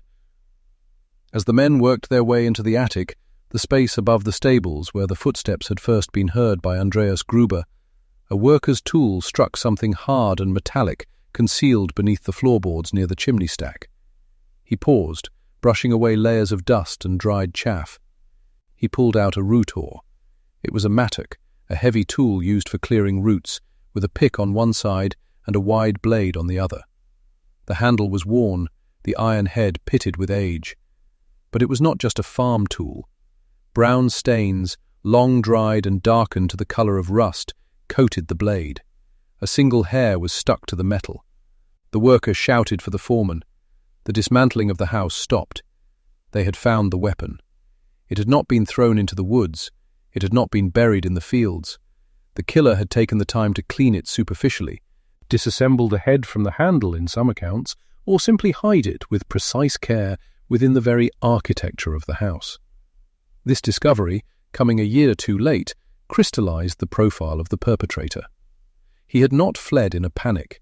He had hidden the weapon in the attic, the same attic where the strange newspaper had been found, the same attic where someone had walked while the family slept. The discovery of the mattock changed the texture of the case from a chaotic slaughter to a contained domestic event. The police took the weapon, tagging it into evidence, but the house continued to come down. By sunset, Hinterkaifeck was a pile of rubble. The secret passages, the engine room with the broken lock, the kitchen where the soup had sat on the stove, all of it was reduced to debris. But the destruction of the physical stage did not stop the investigation. It merely moved it from the mud of the farmyard to the sterile offices of the Munich police and the crowded taverns of the surrounding villages. Detective Gruber, now distant from the visceral shock of the bodies, began to focus on the behavioral anomalies found in the initial reports. He sat at his desk in Munich, reviewing the timeline that had been reconstructed by the autopsies and the witness statements. The medical examiner had established that the family died on Friday evening, March 31st. The bodies were not discovered until Tuesday, April 4th. Gruber traced the dates on the calendar with a thick finger. Saturday, Sunday, Monday, 3 full days. The testimony of the postman and the artisan mechanic confirmed that smoke had been seen rising from the chimney on Saturday and Sunday. The mechanic, Albert Hoffner, had repaired the engine while the killer was inside. Hoffner had even heard the dog barking inside the barn. This was the detail that kept Gruber awake. The dog. The Spitz dog had been found tied up in the barn, alive though terrified. It had not been starved. The cattle in the stalls were healthy. They had been fed. Gruber visualized the killer. The man has just bludgeoned 6 people to death. The bodies of Andreas, Kazelia, Victoria, and the little girl are stacked in the barn, covered with hay. The maid and the infant are dead in the house. The adrenaline of the massacre must be fading, replaced by the cold reality of the crime. Most killers flee. They run until their lungs burn. They put distance between themselves and the dead. But this man stayed. He went into the kitchen. He found the bread and the meat. He cut himself a slice. He ate a meal a few yards away from where the baby lay dead in the carriage. He slept in the beds. And then he went to the barn. He walked past the mound of hay concealing the corpses of the family. He picked up the pitchfork. He tossed hay to the cattle. He milked the cows to relieve their udders. Gruber made a note in the margin of the dossier. Rationality within insanity. This was not the act of a transient robber. A robber takes the gold and runs. A robber does not care if the cows suffer from mastitis due to unmilked udders. The care for the animals suggested a farmer's instinct. It was a reflex. Even in the midst of slaughter, the livestock had to be tended to. It suggested a man who could not abide the waste of a good dairy cow, even if he had just annihilated its owners. This behavior pointed the compass needle away from traveling vagrants and squarely back toward the local community. It pointed toward someone who knew the farm, who knew the chores, and who felt a sense of ownership or entitlement over the property. The investigation turned its gaze once again to Lorenz Schlittenbauer. Schlittenbauer was the neighbor who had led the search party. He was the man who had disturbed the bodies before the police arrived. He was the man who had been a suitor to Victoria Gabriel and claimed to be the father of her son, Josef. The police interviewed him relentlessly. They pressed him on his knowledge of the farm's layout. They asked him why he had been so calm when discovering the bodies. They asked him about the lock on the machine house, the lock that had been broken days before the murder, allowing access to the barn. Lorenz remained defiant. He explained his actions as those of a concerned neighbor. He admitted to the relationship with Victoria. He admitted to the disputes with old Andreas Gruber, but he denied the killing. "I wanted to marry her," Lorenz told the interrogators, his hands gripping the edge of the table. "Why would I destroy the very thing I wanted?" It was a valid question, but Gruber knew that hate and love were often separated by a membrane as thin as paper. If Victoria had rejected him, or if Andreas Gruber had forbidden the union, which was known to be true, the rejection could have curdled into a murderous rage. However, there was no physical proof. The footprints in the snow had melted. The fingerprints on the mattock, if there ever were any, were destroyed by the handling of the workers. In a desperate bid to find answers, the investigation took a turn that would later be viewed with embarrassment by the department. Gruber and the prosecution, stifled by the lack of forensic technology, authorized the removal of the victims' heads. The skulls of the 6 victims were severed from their bodies before burial. They were placed in boxes and shipped to Munich. The official reason was to examine the cranial injuries more closely, to determine the exact angle of the strikes. But there was a secondary, shadowy motive. The skulls were shown to clairvoyants. In the dim light of a Munich parlor, mediums hovered over the remains of the Gruber family, attempting to divine the name of the killer from the bone. They touched the fractured brows of Andreas and Victoria. They fell into trances. They produced nothing, vague descriptions, names that didn't exist, shadows and feelings. It was a low point for the investigation. Science had failed, so they had turned to superstition, and superstition had remained silent. The skulls were eventually returned to the care of the court, but in the chaos of the coming years, the rise of political turmoil, the outbreak of the Second World War, the box containing the skulls of the Hinterkaifeck victims was lost. They were likely destroyed during the Allied bombing raids on Munich. The victims were buried headless in the Weidhofen cemetery, their rest as disturbed as their end. As the years rolled on, the silence over Hinterkaifeck solidified. The Weimar Republic fell, the Third Reich rose, the world burned in war, and the murders of 6 people in a lonely farmhouse seemed insignificant against the backdrop of millions dying across Europe. Yet, the local memory did not fade. In the taverns around Ingolstadt and Schrobenhausen, the name Schlittenbauer was still whispered. Lorenz fought a war of his own, a war of reputation. He filed slander lawsuits against anyone who publicly called him the murderer. He won most of them. The courts agreed there was no proof. But winning a lawsuit is not the same as clearing a name. He lived the rest of his life under a grey cloud, a man marked by the proximity to evil. There were other theories, of course. The false leads that Gruber had chased in the early days continued to circulate. The most persistent was the legend of the missing husband. Victoria's husband, Karl Gabriel, had supposedly been killed in France in 1914 during the Great War. His death was recorded. His regiment had confirmed it. But bodies on the battlefield were often misidentified. A rumor took root that Karl Gabriel had not died, that he had deserted or been taken prisoner, and had eventually returned to his farm only to find his wife with a child that wasn't his, the boy Josef. Witnesses came forward years later. A soldier claimed to have met a man in a French Legionnaire unit who spoke of a farm in Bavaria and a revenge he had taken. Another reported seeing a man matching Gabriel's description in the woods near the farm in 1922. Gruber checked them all. He wrote letters to military archives. He verified the casualty lists.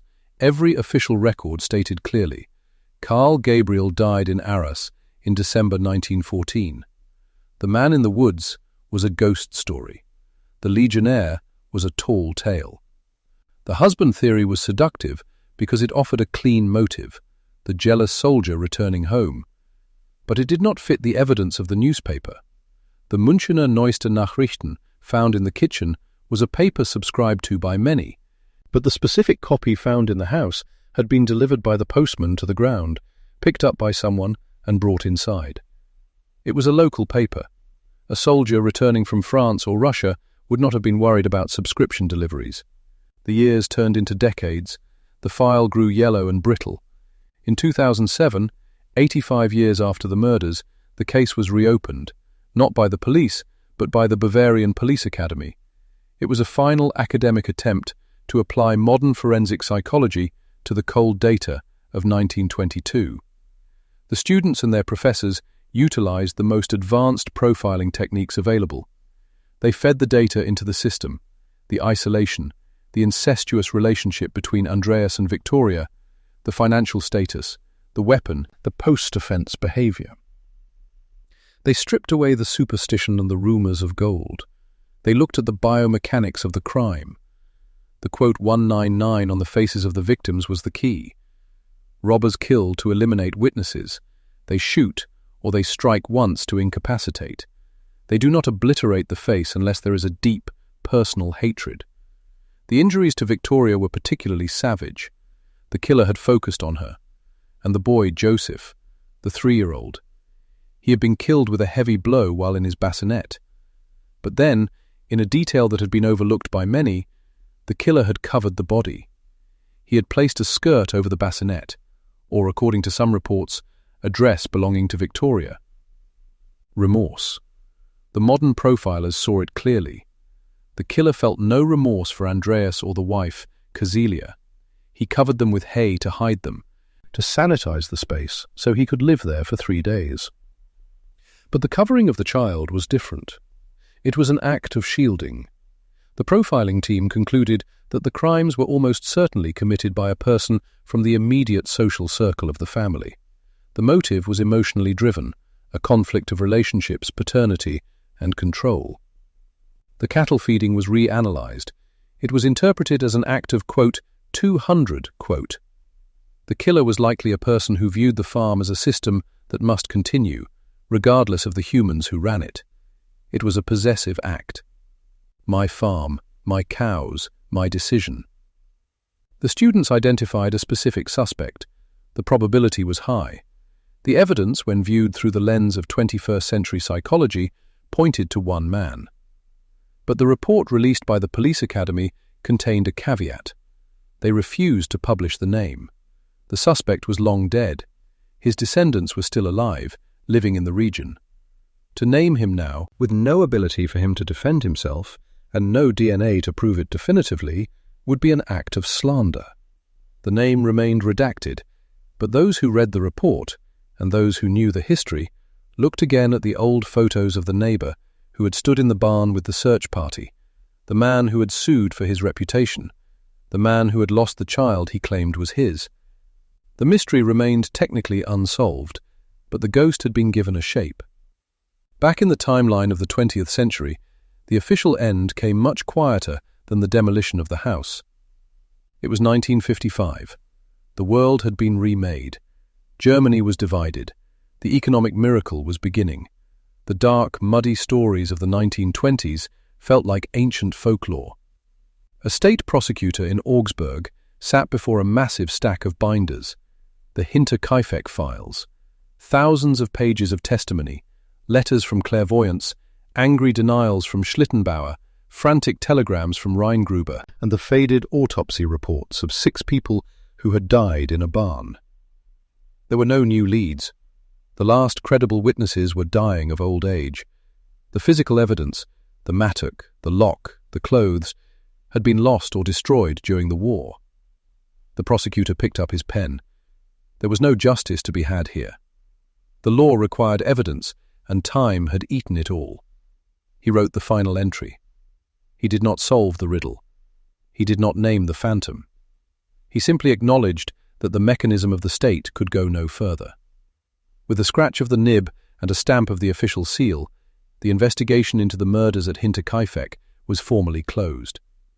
The file was tied shut with a ribbon. It was placed in a box, and the box was placed on a shelf in the archives, leaving the 6 victims to drift into the realm of legend, where they would remain, forever waiting in the cold barn, listening to the footsteps in the attic. But the archives were not a tomb, they were merely a waiting room. The box sat in the cool, dry darkness of the state repository, sandwiched between cases of petty theft from the Hunger Years and property disputes that had long since been rendered moot by the redrawing of borders. Dust motes danced in the shafts of light that occasionally pierced the gloom when a clerk entered to retrieve a deed or a birth certificate. But the ribbon around the Hinterkaifeck file remained knotted, the paper yellowing, the ink drying into the fibres, until the handwriting became as brittle as the bones of the victims buried in the Weidhofen cemetery. Outside the archive walls, the world accelerated. The economic miracle turned into sustained prosperity. The dirt roads that the murderer had walked, roads that had turned to sucking mud in the spring thaw of 1922, were paved over with asphalt. The sound of the horse-drawn cart was replaced by the rumble of the tractor and the high-pitched whine of the Volkswagen engine. Electricity, which had been a stark and singular presence in the machine house of the farm, became universal.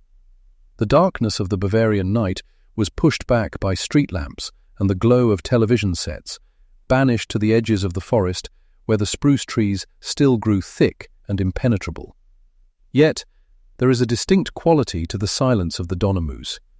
It is a silence that asphalt cannot cover, and electric light cannot penetrate. It is a peat bog silence, heavy and wet, born of earth that has been soaked in too much water and too much history. In the decades that followed the official closing of the case, the physical location of the farm underwent its own slow transformation. The demolition in 1923 had been thorough, a ritual cleansing disguised as a safety measure. The locals had torn the structure down to its foundations, ripping the roof from the beams and the beams from the walls, as if dismantling the house could dismantle the memory of what had happened inside. They had found the hidden stash of gold and paper marks, the currency of a fallen empire, which had been distributed among the heirs, a bitter inheritance that bought cattle and land but could not buy peace of mind. For years the site was a scar on the landscape, a patch of disturbed earth where nothing seemed to grow quite right. The farmers who worked the adjacent fields would steer their ploughs wide of the perimeter, leaving a margin of weeds and wildflowers to mark the boundary between the living and the dead. They said the soil there was sour. They said the birds didn't sing in the trees that bordered the plot. These were the superstitions of a rural people, easily dismissed by the rational minds of the new Germany, but the farmers kept their distance nonetheless. Eventually the raw earth healed over. Grass reclaimed the footprint of the barn. The spot where Maria Baumgartner had unpacked her suitcase, only to die hours later, became indistinguishable from the spot where the cows had stood. The yard where the bodies had been stacked was lost under a blanket of green. A shrine, a martel, was erected near the site, a sombre, stone marker, typical of the Catholic South, meant to invite prayer for the souls of the departed. It stood like a sentinel, a lone vertical line in the flat expanse of the fields, watching the seasons change. Winter would come, turning the fields into a sheet of iron-grey frost, mimicking the cold of that March night. Spring would follow, bringing the mud and the smell of manure, the scent of life returning to the valley. Summer would bake the clay until it cracked, and autumn would bring the fog, the infamous fog of the moss, which rolled in low and thick, cutting off the world, reducing visibility to a few meters, isolating every farmstead as if it were an island in a white sea. It was in the autumn fog that the old fear would return, a genetic memory of vulnerability, a reminder that help was always too far away. The people of Weidhofen and the surrounding hamlets developed a complex relationship with the tragedy. In the immediate post-war years, it was a taboo. The generation that had known Andreas Gruber, who had seen his sullen face in the tavern, or heard Cecilia Gabriel singing in the church choir, was aging. They were the keepers of the secrets, the ones who knew which neighbours had suddenly acquired new wealth in 1922, or which young men had been too quiet or too loud in the days following the discovery. But they were also a generation practised in silence. They had survived 2 wars and a dictatorship by knowing when to keep their heads down and their mouths shut. To speak of Hinterkaifeck was to scratch at a scab that had never truly healed. It was considered bad luck, or worse, bad manners. The name Schlittenbauer remained in the area, heavy with the gravity of the unspoken accusation. The family lived with the shadow of the patriarch's reputation, a ghost that walked beside them in the village streets. Lorenz Schlittenbauer had litigated furiously to clear his name while he was alive, fighting slander with the desperation of a man who knows that the court of public opinion does not require proof beyond a reasonable doubt. Even after his death, the suspicion lingered like smoke in a poorly ventilated room. It wasn't spoken aloud to the family's faces, but it was there, in the pauses of conversation, in the way eyes lingered a moment too long, in the hushed tones used when the history of the region was explained to outsiders. As the 1960s bled into the 1970s, the direct connection began to fade. The witnesses died. The policemen who had walked the blood-slicked floorboards passed away in nursing homes, their memories of the metallic smell of death fading into senility. The clairvoyants who had descended on the farm, ripping up floorboards in trances to find the skulls, were long gone. The tragedy began to drift from memory into folklore. It became a story told to scare children, a boogeyman tale about the man in the barn. Don't go into the woods alone. Lock the door at night. Watch out for the footprints in the snow. But history has a way of circling back. The closure of the case in 1955 had been an administrative ending, not a narrative one. And as the 20th century wound down, a new phenomenon began to take shape, one that would drag the 6 bodies out of the archive and back into the light. The information age arrived. At first it was slow, a mention in a book of unsolved mysteries, a documentary on late-night television. But then came the internet. The digitalization of the world meant that the barriers of time and geography were dissolved.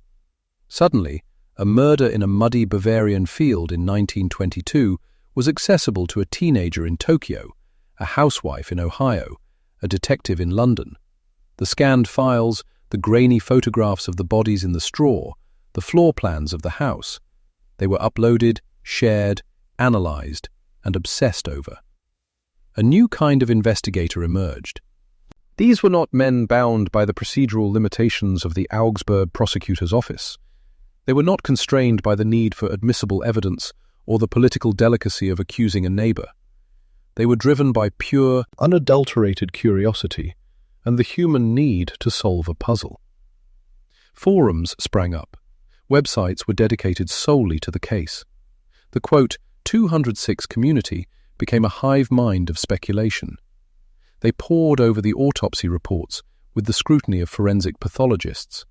They analyzed the inconsistencies in the testimonies of the mechanics who had repaired the feed cutter days before the murders.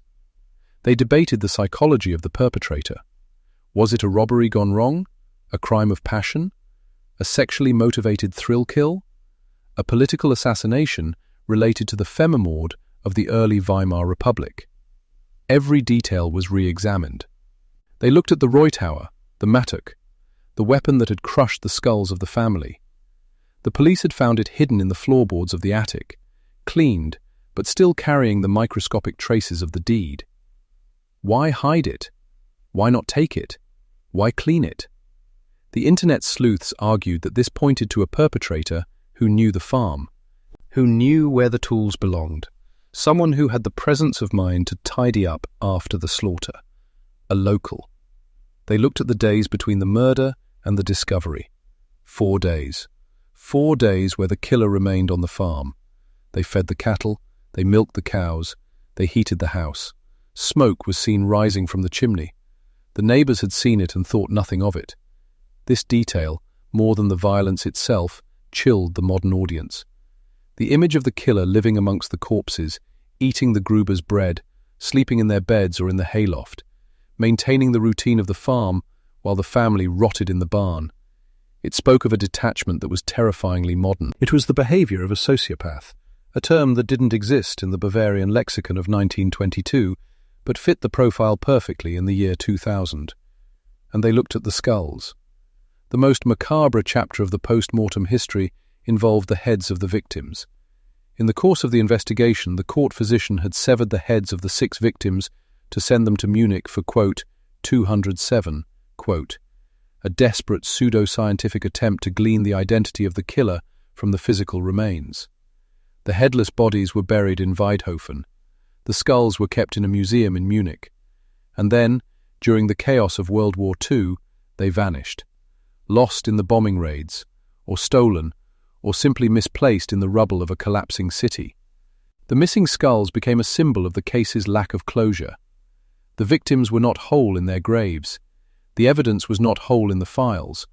The story was a jagged fragment, refusing to be smoothed over. In 2007, the students of the police academy Fürstenfeldbruck, the ones who had written the report identifying the suspect they could not name, brought a level of professional rigor that the internet forums could not match. They applied modern profiling techniques. They looked at the family dynamics. They saw Andreas Gruber not just as a victim, but as a tyrant. The incestuous relationship with his daughter Victoria was no longer a village rumor, but a documented fact, proven by their prior imprisonment for the crime. The question of the parentage of little Joseph, the youngest victim, the babe in the bassinet, became central. Was the child the son of the neighbor Schlittenbauer, as Victoria claimed? Or was he the son of Andreas, the grandfather? The tension in the household would have been unbearable, a pressure cooker of shame, greed, sexual coercion and hatred. The students posited that the killer walked into this environment not as a random intruder, but as an explosion triggered by these dynamics. The killer was likely someone who felt they had a right to the farm, or a right to the child, or a right to vengeance. The status quo theory mentioned in their report suggested that the killer eliminated the humans to save the farm. It was a distorted agrarian logic. The humans were failing the land. They were sinners, they were messy, they were a legal liability. The cattle, however, were innocent. The cattle needed to be fed. And so the killer murdered the family and then went to the barn to throw hay to the beasts. The resurgence of interest brought tourists. Dark tourism brought buses to the shrine in the fields. People came to stand where the barn had stood. They took photos of the empty field. They left candles. They walked the path from the church where the family was buried, their grave marked by a simple iron cross and a plaque listing the names, though not the fact that they were headless, to the site of the massacre. It was on one of these modern afternoons, perhaps in late November, that the true weight of the story could be felt most acutely. Imagine standing there today. The wind cuts across the flat land, unimpeded by hills. The soil is dark, almost black, rich with peat. In the distance, the forest of the Hexenholz, Witch's Wood, stands as a dark line against the horizon. The modern world is visible, a cell tower blinking in the distance, the hum of a distant autobahn. But here, in the middle of the field, the isolation is absolute. If you close your eyes, the years strip away. You can hear the wind rattling the loose boards of a barn that no longer exists. You can smell the smoke of a wood stove. You can sense the growing anxiety of Andreas Gruber, who told his neighbors about footprints leading from the forest to the farm, but none leading back. Footprints leading in, but none leading back. That was the detail that had started the nightmare. Days before the murders, Gruber had found the tracks in the snow. He had heard footsteps in the attic. He had found a newspaper in the house that he hadn't bought. A set of keys had gone missing. The phantom was already there. He was watching them. He was living with them, unseen, in the crawl spaces, in the straw, listening to their arguments, eating their food, waiting for the moment when the separation between the living and the dead would be erased. The horror of Hinterkaifeck is not just the violence of the pickaxe, it is the invasion of the sanctuary. The home is supposed to be the fortress, the place of safety. But at Hinterkaifeck, the danger was already inside. It was sleeping above their heads. The narrative expanded beyond the facts into the realm of the philosophical. Writers and filmmakers were drawn to it, not just as a crime, but as a metaphor for the German soul in the interwar period. The brutality, the silence, the incest, the greed. It was a microcosm of a society on the brink of collapse, a prelude to the greater horrors that would engulf the nation a decade later. The farm became a stage where the darkest aspects of human nature played out their tragedy without an audience, until the curtain fell and the bodies were found. Even the landscape seemed to conspire to keep the secret. The Donnermoos was a land reclaimed from the swamp, a place where the ground was unstable, where fog obscured vision, where things could sink and disappear. The draining of the moss in the 19th century had been a project of enlightenment, an attempt to tame the wild earth. But the murder proved that the wildness remained, lurking just beneath the surface, ready to reclaim its own. Today, the file in the Augsburg archive is no longer the only record. The story has been digitized, dramatized, and dissected. Yet, the central void remains. The face of the killer is blank, the name is redacted. There is a theory, whispered among the most dedicated researchers, that the truth was known all along, that the police in 1922 knew, that the neighbors knew, that the priest knew, but that the social fabric of the village was more important than the punishment of one man. If the likely suspect, the neighbor, had been arrested, it would have destroyed another family, created more orphans, torn the community apart even further. Perhaps, in a twisted calculation of rural pragmatism, the silence was a form of justice. The killer was left to live with his guilt, to walk past the graves of his victims every Sunday, to look at the empty field where his child might have lived. A prison without bars, built of memory and shame. As the sun sets over the Donnermoos now, casting long violet shadows across the furrows of the ploughed earth, the shrine stands in silhouette. The air grows cold, biting at the exposed skin. The crows lift from the trees, calling out in harsh, rhythmic caws that echo across the emptiness. The mystery has outlived the murderer. It has outlived the investigators. It has outlived the regime that tried to solve it, and the regime that tried to ignore it. It has become immortal, a permanent fixture of the landscape, as real and as unyielding as the stones in the field. The box in the archive is closed, but the barn door is always slightly ajar in the imagination. We are always standing there, just outside the threshold, peering into the gloom, trying to make out the shape in the shadows. We are always listening. And if you listen closely enough, past the noise of the modern world, past the theories and the reports and the internet forums, you can still hear it. The sound that Andreas Gruber heard in the days before he died. The sound that signaled the end of his world. The creak of a floorboard above, the shifting of weight in the hay, the soft, deliberate rhythm of footsteps in an attic that should have been empty.